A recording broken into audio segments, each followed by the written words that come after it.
دوا کھانا، کیا روزے کے لیے حیض روکنے کی دوا کھا سکتے ہیں؟ قرۃ العین، جی کھا سکتے ہیں، کوئی حرج نہیں ہے، لیکن اس کے سائیڈ ایفیکٹ بہت ہوتے ہیں، تو بہتر یہی ہے کہ نیچر سے لڑائی نہیں کرنی چاہیے اور بعد میں قضا کر لیں اس میں جب اللہ نے اجازت دی ہے۔ روزہ افطار کا مسنون طریقہ، روزہ کھجور سے کھولنا سنت ہے یا سادہ پانی سے بھی کھول سکتے ہیں؟ نیز شربت سے کھولیں تو کیا حکم ہے؟ تہذیب صاحب امبور سے۔ پانی سے بھی سنت ہے، کھجور سے بھی سنت ہے، اور یہ جو شربت ہے اس سے سنت نہیں ہے، نقصان بھی دے سکتا ہے۔ چینی کیوں کھا رہے ہیں؟ پہلی چیز تو انسان کو یہ اچھی کھائے نا، آپ صلی اللہ علیہ وسلم نے کھجور کو شجرت طیبہ سے تعبیر فرمایا ہے، تو اور قرآن میں بھی کشجرۃ طیبۃ اصلھا ثابت وفرعھا فی السماء، تو اللہ نے اس کی بہت سے مفسرین کہتے ہیں اس سے مراد بھی کھجور کا درخت ہے۔ تو کھجور کا جو پھل ہے نا یہ بہت انسانی صحت کے لیے مفید ہے، اور افطار میں آپ کو جو پاور چاہیے ہوتی ہے نا، طاقت چاہیے ہوتی ہے، وہ کھجور سے ملتی ہے آپ کو، کیونکہ کاربوہائیڈریٹ بھی چاہیے آپ کو، اور کھجور میں اس کے علاوہ بھی بہت سارے وٹامنز ہیں۔ کہا جاتا ہے کہ ایک چھوٹے سے پھل میں اتنے سارے منرلز اور وٹامن جمع نہیں ہیں جتنے کھجور کے ایک چھوٹے سے پھل میں جمع ہے، واللہ عالم۔ تو پیغمبروں کی خوراک ہے یہ، آپ صلی اللہ علیہ وسلم کی خوراک ہے، اللہ پیغمبروں کے لیے ایسی خوراک تجویز نہیں کرتے جو کم فائدے کی ہو یا نقصان دہ ہو، تو اس لیے ہمارے ہاں پتہ نہیں کیا مسئلہ ہے، عربوں میں تو کھجوریں بہت کھائی جاتی ہیں، ہمارے ملکوں میں کھجور ہی نہیں کھائی جاتی، اس کی عادت ڈالنی چاہیے، بہت مفید چیز ہے۔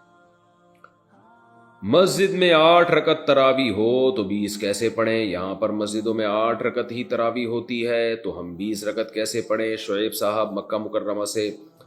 شعیب صاحب یہ آج کا مکہ مکرمہ ہے جس میں 8 رکعتیں ہوتی ہیں، امام شافعی کے دور کا 2 صدی ہجری کے دور کا جو مکہ مکرمہ تھا اس میں کہیں بھی 8 نہیں ہوتی تھی۔ امام شافعی کی گواہی ہے کہ ہم نے جہاں بھی پایا لوگوں کو 20 رکعتیں پڑھتے ہوئے پایا ہے، اور صدیوں سے پوری امت 20 ہی پڑھتی آ رہی ہے، اب مکہ والوں نے حرم کے علاوہ 8 شروع کر دی ہیں، تو آپ کو چاہیے سنت پوری کریں، آپ سنت موقدہ ہے تراویح کی نماز، تو 8 اگر مسجد میں پڑھائی جاتی ہے مسجد میں 8 پڑھ لیں، اور پھر 12 گھر آ کے پوری کر لیں، یا مسجد میں ہی 12 پڑھ لیں، کوئی آپ کو روکے گا تو نہیں، آپ اخپل طریقے سے پڑھ لیں، اگر جماعت سے لوگ آپ کو روک رہے ہیں تو اپنی جماعت کرا لیں، اپنی نہیں کرا سکتے تو الگ پڑھ لیں، گھر میں آ کے پڑھ لیں، کسی بھی طرح پڑھ لیں، کوئی اس میں حرج نہیں ہے۔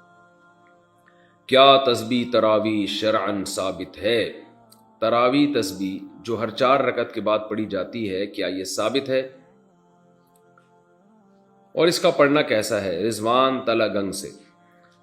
یہ جو 4 رکعت تراویح کے بعد پڑھتے ہیں نا، سبحان ذی الملکوت والجبروت، اس طرح کی کوئی لمبی چوڑی دعا ہے، یہ کہیں بھی ثابت نہیں ہے، لوگ اس کو چونکہ سنت سمجھنے لگے ہیں تو اس لیے اس کو چھوڑ دینا چاہیے۔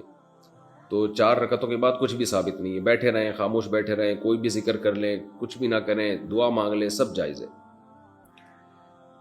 تراویح پڑھا کر معاوضہ لینا، حافظ کا تراویح کا معاوضہ لینا کیسا ہے؟ عرفان صاحب، عرفان پٹیل، جگہ نہیں بتائی کہاں سے۔